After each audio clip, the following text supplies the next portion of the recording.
আমি বলেছিলাম গত ঈদের নামাজের আগেও বলেছিলাম যে ঈদের দিন ঈদগাহে আসার সময় কিছু খেয়ে আসা সুন্নত, কিছু খেয়ে আসা সুন্নত, মিষ্টি জাতীয় কিছু খেয়ে আসা সুন্নত। আবার আমার নবী বলেছেন কুরবানের দিন ঈদের নামাজে না খেয়ে আসা সুন্নত। সুবহানাল্লাহ। দুইটা বিষয় দুই রকম। ঈদের দিন খেয়ে আসা সুন্নত, কুরবানের দিন না খেয়ে আসা সুন্নত। দুইটা প্রশ্ন, বাবা কেন এরকম কেন হলো? এটার উত্তর যখন খুঁজলাম দেখলাম আমার আল্লাহ কত মহান চিন্তা করেন। আমরা উম্মতরা পুরা রমজান 30 দিন না খেয়ে আল্লাহকে খুশি করার জন্য কি রাখলাম? রোজা রাখলাম। যখন ঈদের চাঁদ উঠলো তখন মানুষ খুশি হয়ে গেল।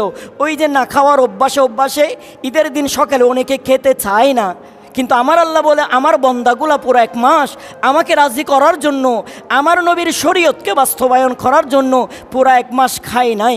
আজকে সকালবেলাও তাদের না খেয়ে যে অভ্যাস হয়েছে ওই অভ্যাসের উপরে থেকে ঈদগাহে চলে যাবে। সেজন্য আমার নবী ঘোষণা করেন, ও আমার আল্লাহ বলেন নবী রে, আপনি উম্মতদেরকে বলে দেন আজকে এতদিন না খেয়েছিলেন, আজকে খুশির দিন, ঈদের দিন, আজকে সকাল খেয়ে শুরু করবেন, ঈদগাহে যাবেন মুখটাকে মিষ্টি করে। সুবহানাল্লাহ। সেটা সুন্নত। আবার কুরবানের দিন না খেয়ে যাওয়া সুন্নত কেন?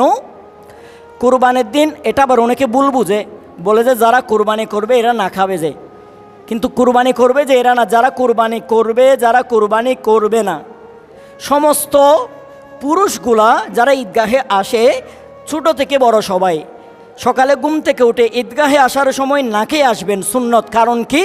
কারণে বলা হচ্ছে যখন আপনি পশুটা কুরবানি করবেন, কুরবানি করার পরে ওই কুরবানি দাতা যারা কুরবানি করে নাই ওনারা সহ কুরবানির যেই ফাতিহার মাংস যেগুলো রান্না করা হয় আগে ভাগে তুলে দেওয়া হয়। আপনি ঈদগাহে থেকে যাওয়ার পরে ওই কুরবানির মাংসগুলা দিয়ে প্রথম মুখে খাবার দিবেন। সুবহানাল্লাহ।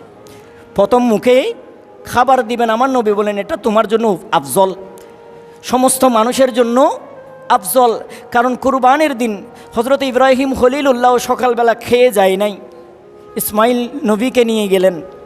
আমার নবীরও ইতিহাসে পাওয়া যায় ঈদের দিন আমার নবীও কুরবানির ঈদের দিন কিছু খেতেন না। ওই ঈদগাহের সেটাকে আমাদের সমাজে বলা হয় অর্ধেক রোজা যারা কুরবানি দেয় তাদের জন্য।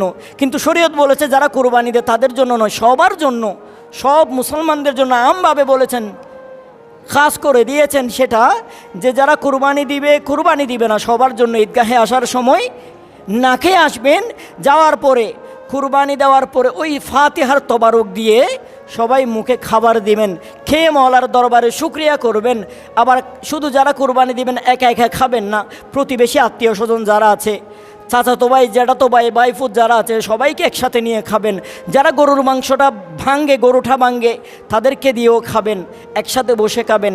এইভাবে যদি করেন আল্লাহ আমাদের কুরবানির সওয়াব, কুরবানির ফজিলত আমাদেরকে দান করবেন। সবাই বলি আমিন।